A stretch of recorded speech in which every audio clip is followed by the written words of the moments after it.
குறிப்பாக அந்த பாடல் பார்க்கும்போது அந்த குறிப்பை நம்ம இப்போ திருவடிப்பிழைனா என்ன அப்படிங்கும்போது அவன் நன்றி ஓர் அணுவும் அசையாது. ஆக நடப்பதெல்லாம் அவன் அருளால் நடக்கிறது. அப்படி நடப்பதை நாம் நம்மால் நடப்பதாக கருதுவதே திருவடிப்பிழை அப்படிங்கிறத எடுத்து நமக்கு உரையாசிரியர் தந்திருப்பதை நினைவில் கொள்ளலாம். அப்போ அந்த இறைவன் உயிர்களுக்கு தன்னை தரிசனம் காட்டணும் அப்படின்னா முதல்ல இறை அருள் என்று சொல்லப்பெறுகிற அம்மையை காணணும். அது பேர் பறை தரிசனம் என்று சித்தாந்தம் சொல். பறைனா சக்திக்கு பறை என்று பெயர். அப்போ சிவத்தை உயிர் காணணும்னா முதல்ல தன் முனைப்பு அற்று போகணும். தன்முனைப்பு விட்ட பிறகு வெளிப்பட்டு நிற்பது திருவருள். அந்த திருவருளோடு ஒன்றுபடணும். திருவருளோடு ஒன்றுபடும் போது ஏற்படுகிற நிகழ்வுக்கு தான் பறை தரிசனம் அப்படின்னு சொல்வது. அந்த பறை தரிசனமாகி அவற்றை காணும்போது அதனோடு ஒன்றுபட்டதன் விளைவாக அந்த உயிர் அந்த வா என்கிற பறையோடு கூடிய நிலையில் அந்த திருவருள் சக்தி யாவை சி என்கிற சிகரத்துக்குள்ளே கொண்டு போய் காட்டி அதுக்குள்ளே அழுத்தும். இப்போ உயிருக்கு இலக்கணம் சொல்லும் பொழுது அது எதனோடு கூடுகிறதே அதுவாகவே ஆகிவிடும் என்பது உயிரின் இலக்கணம். சார்ந்ததின் வண்ணமாதல் இலக்கணம் என்பதனால இதுகாரும் நகரத்தோடும் மகரத்தோடும் கூடி உடம்பே நான் என்றும் இன்பத் துன்ப நுகர்ச்சியே நான் என்றும் மயங்கி கிடந்த உயிர் இப்போ குருநாதருடைய உபதேசத்தின் காரணமாக பக்குவத்தின் காரணமாக நான் யார் என்கிற கேள்விக்கு விடை கண்டது. நான் சத்துமன்று அசத்துமன்று அப்படின்னு அறிந்தது. எப்போ? குருநாதருடைய உபதேசத்தினால்.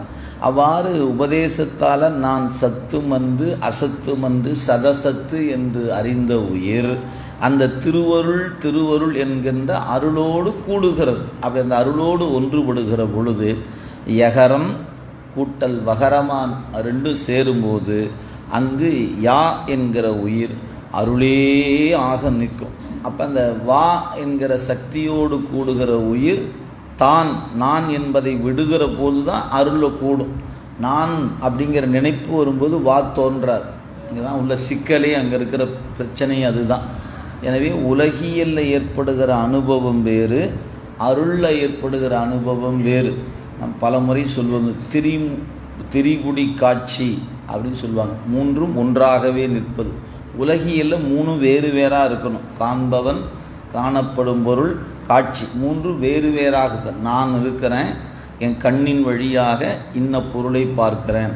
நான் இருக்கிறேன், என் செவியின் வழியாக இன்ன ஓசையை கேட்குறேன். அப்போ கேட்கிற நான் வேற, நான் பயன்படுத்துகிற கருவி வேற, அந்த கருவி வழியால் நுகழப்படுகிற நுகர்ச்சி வேறு. இங்கே பார்த்தல் நிகழ்கிறது, அங்கு கேட்டல் நிகழ்கிறது, இன்னொரு பக்கம் சுவைத்தல் இப்படி வேறு வேறு அனுபவங்கள். அந்த வேறு வேறு அனுபவங்களில் நான் என்பது இருந்தால் தான் அனுபவிக்க முடியும். நான் பார்த்தேன், நான் சாப்பிட்டேன், நான் கேட்டேன். அப்போ அந்த நான் என்பது இல்லைன்னா உலகியல் அனுபவம் நிகழாது. ஆனால் அதுவே திருவருளை நோக்கி போகும்போது நான் என்பது நின்றுச்சுன்னா திருவருள் நிகழாது. இங்கே தான் சிக்கல். நம்ம இங்கே மாதிரி தான் அங்கேயும் நினச்சிருக்கிறோம். நான் கண்ணை மூடி உட்கார்ந்துக்கிட்டு நான் இப்பொழுது சிவபெருமானை பார்க்கிறேன், ஆகா என்ன அழகாக இருக்கிறார், எப்படி இருக்கிறார், அப்படி நான் பார்க்குறேன். இப்படி என்பது பாவனை தான். நான் பார்க்கிறேன் என்ற நினைப்பில் வச்சிருக்கிறேன். உண்மையிலேயே நான் என்னை எப்போது இழக்கிறேனோ அப்போ தான் அவன் காண்பான், காணக்கூடியவனாக வந்து நிற்பான். அதான் நானே போனபோது அவன் எப்படி சார் வருவான் அப்படின்னு கேட்டிங்கன்னா, நான் என்பது இழந்தால் உங்களுக்கு அங்கே தோன்றுவது அருள் வகரம் திருவருள் சக்தி. அப்போ அந்த சக்தியானது வெளிப்பட்டு நிற்கும். எப்போ? நான் என்னை இழக்கும்போது. அது அவங்களுக்கு என்னைக்கு வாய்க்குமோ அன்னைக்கு தான் சொல்ல முடியும். இதில் யாருக்கு எப்போ வாய்க்கும்? நான் முன்னையே தீக்க வாங்கிட்டேன், நீ இப்போ தான் வாங்கியிருக்கிற, உனக்கெல்லாம் இப்போதைக்கு அப்படிலாம் இல்லை. முன்ன வாங்கினதுக்கு நிகழாமலே கூட போகலாம், பின்ன வாங்கிறதுக்கு நிகழக்கூடிய வாய்ப்பும் இருக்கலாம். அது அவரவர் பக்குவத்துக்கு ஏற்ப அந்த மந்திரத்தை அவர்கள் சிக்கனை பிடித்து கொள்கிற நிலையில் இருக்கார். எல்லாரும் ஒரே மாதிரி பிடிச்சிக்க மாட்டோம். கொடுக்கறது மந்திரம் ஒன்று தான், எல்லாத்தையும் கொடுப்பார். நமசிவாயை பிடிச்சிக்க சொல்லிட்டு வாழ்ந்துவார் குருநாதர். ஆனால் அந்த மந்திரத்தை சொல்லுகிற மாணாக்கன் எல்லோரும் ஒரே மாதிரி சொல்ல மாட்டோம். இதுதான் அடிப்படை. எல்லாருக்கும் உணவு ஒரே உணவு தான் கொடுக்கப்படுகிறது. எல்லாருமே உணவு அதுதான் சாப்பிட போகிறோம். எல்லோரும் ஒரே மாதிரியாக சாப்பிடுவோம்? இல்லை. சாப்பிடுகிற அளவு மாறுபடும், சாப்பிடுகிற போது உணர்வு மாறுபடும். சில பேர் ஆகா ரொம்ப அருமையாக இருக்குது விரும்பி சாப்பிடுவாங்க.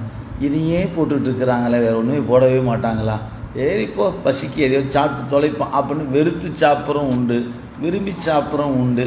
அது திருவருள் எதுன்னா என்னப்பா சாமி கொடுத்து சாப்பிடும் அப்படின்னு சாப்பிடும். இதில் எத்தனை பேர் எத்தனைவோ சாப்பிட போகிறோம்?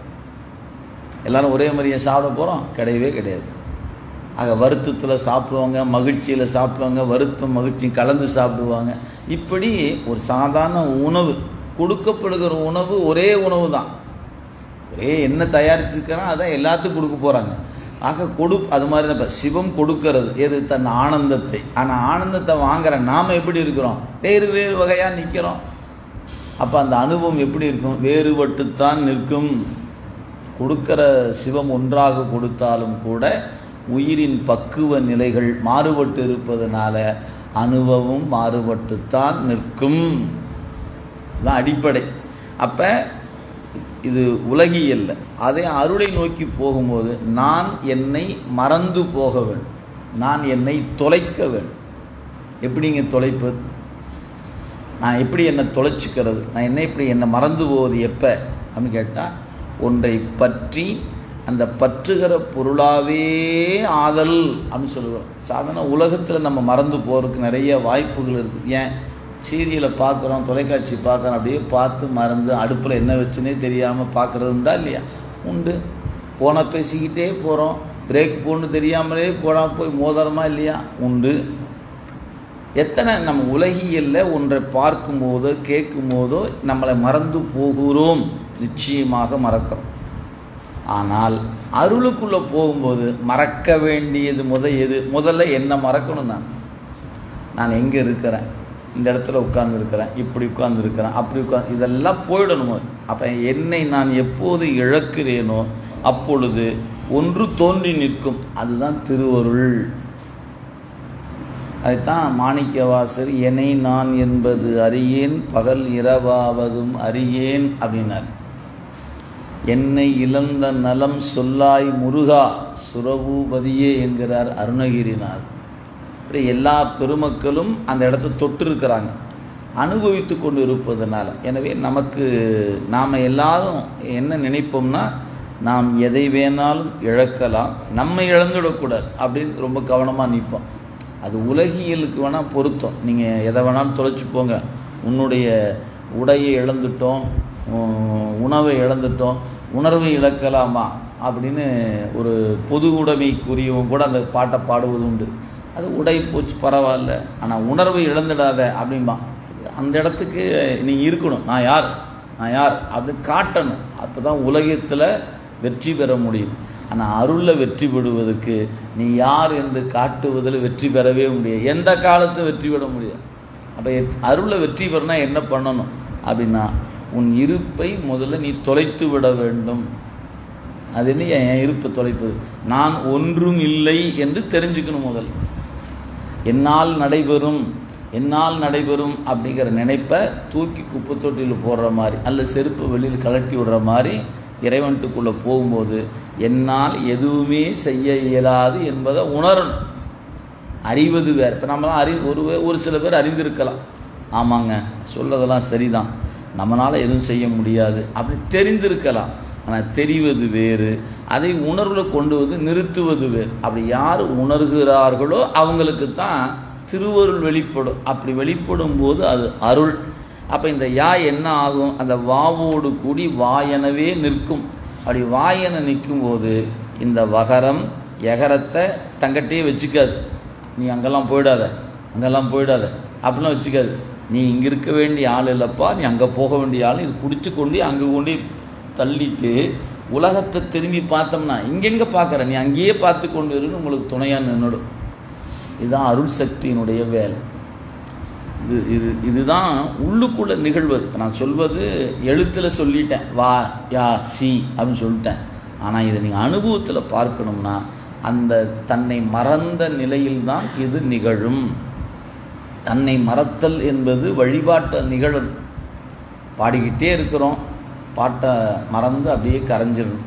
அல்லது கண்ணை மூடி உட்கார்றோம், கொஞ்ச நேரம் பெருமானை நினைக்கிறோம், அந்த நினைப்பு மறந்து அப்படியே உட்காந்து எவ்வளோ நேரம் உட்காந்துன்னே தெரியல, என்ன நடந்துச்சுன்னு எனக்கு தெரியல. விழிச்சு பார்த்தா இவ்வளோ நேரமாக உட்காந்துருந்தேன், அடடா தூங்கிட்டு நாட்டுருக்குதே அப்படின்னு நீங்கள் தூங்கிட்டேன்னு தோணணும். ஏன் நீங்கள் தூங்காமல் இருந்துட்டிங்கன்னா தூங்காமல் தூங்கி சுகித்து இருக்கிற காலம் எக்காலம்ங்கிற இடத்துக்கு தெரியாமல் போயிடுவேன். அப்போ அங்கே ஒரு உறக்கம் இருக்கிறது, அது பேர் உறக்கம் அப்படின்னு சொல்லுவோம். அங்கேயும் உயிர் படங்கள் தான், அங்கேயும் தன்னை மறத்தல் தான். கீழே இறங்கி இப்போ தூங்கும்போது நம்ம படுத்துட்டோம், கொஞ்சம் நேரம் கையை காலை நீட்டணும், இந்த பக்கம் திரும்பணும், அந்த பக்கம் திருப்பணும், அப்படியே சிவசிவா சிவசிவான்னு சொல்லிகிட்டே இருந்தோம். மெல்ல மெல்ல மெல்ல மெல்ல போகிறோம், அப்புறம் தூங்கியாச்சு. அப்புறம் தூங்கின பிறகு என்ன ஆச்சுன்னே தெரியல, எஞ்சி பிறகு தான் தெரியுது, ஆஹா நல்ல தூக்கமையா இன்னைக்கு, அப்படியே அருமையாக தூங்கியாச்சு. அப்போ அந்த உறக்கத்துக்கு பிறகு ஒரு விழிப்பு வந்தபோது நன்கு ஓய்வெடுத்தோம், நல்லா தூங்கணும்னு தெரியுது. ஒரு வேலை படுத்துட்டோம், தூக்கம் வரல, கண்ணை மூடி அப்படியே படுத்துட்டே இருக்கோம், எந்திரிக்கும் மனசு இல்லை. அப்படி காலை எந்திரிக்கும் நேற்று நைட்டு பூரா தூக்கமே வரல, சும்மா கண்ணை மூடி படுத்துகிட்டே இருந்தேன். ஏன் என்னமோ தெரியலைங்க, தூக்கம் வரல.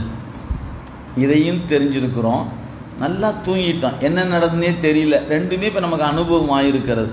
அப்போ நீங்கள் படுத்து கொண்டு இருக்கிறீர்கள், நீங்கள் நினச்சிட்டு இருக்கிறீங்கிற நினைப்பு இருக்கிற வரைக்கும் நீங்கள் என்ன பண்ணலை, தூங்கலை. தூங்கின போது தூங்கிட்டு இருக்கிற நினைப்பு இல்லாமல் தூங்கி கொண்டு இருக்கமில்ல. இதே தான் இறைக்குள்ளேயும் சிவத்தை காணும்போது நான் சிவபெருமானை பார்த்து கொண்டு இருக்கிறேன், நான் சிவபெருமானை பார்த்து கொண்டு இருக்கிறேன் அப்படிங்கிறவெல்லாம் பார்க்க மாட்டான்.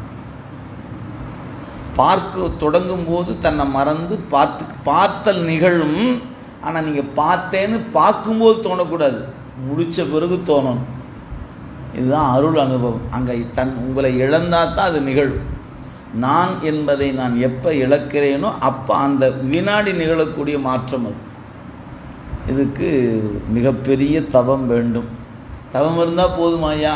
இல்லை இல்லை, அதுக்கு மேலே அவனுடைய கருணை வேண்டும், திருவருள் ஒத்தாசை வேண்டும். அந்த ஒத்தாசை இருக்குதே, ஒத்து ஆசை வேண்டும். திருவருள் ஒத்து ஆசை வேண்டும். திருவருள் ஒத்து என்பது சத்தி நிபாதம், இருவினை ஒப்பு, அது அப்படி ஒரு பொருள். இன்னொன்று திருவருடைய உதவி வேண்டும், ஒத்தாசை வேண்டும். அவர் ஒத்தாசை இருந்துட்டு யாராவது ஒத்தாசைக்கு வாங்கலாம் கேட்குறமா இல்லையா? இப்போ சொக்கநாத என்பதில் பாடுறாரு, இந்த நாயன்மார்கள்லாம் உன்னுடைய ஒத்து ஆசை இல்லாமல பெற்றார்கள் உன்னை. ஏன் அந்த அவங்க உன்னை பெற்றதெல்லாம் உன்னுடைய உதவியால் தானே பெற்றாங்க, ஏன் எனக்கு மட்டும் உதவி பண்ண மாட்டேன் அப்படின்னு குருஞான சம்பந்த பெருமான் சொக்கநாட்டை கேட்குறார். நீங்கள் கண்ணப்பருக்கு தான் உதவி செய்வீங்களா, ஞான சம்பந்தருக்கு தான் உதவி செய்வீங்களா, ஏன் எனக்கு செய்ய மாட்டீங்களா, எனக்கு செஞ்ச என்னப்பா கெட்டு போச்சு அப்படின்னு அவர் கேட்க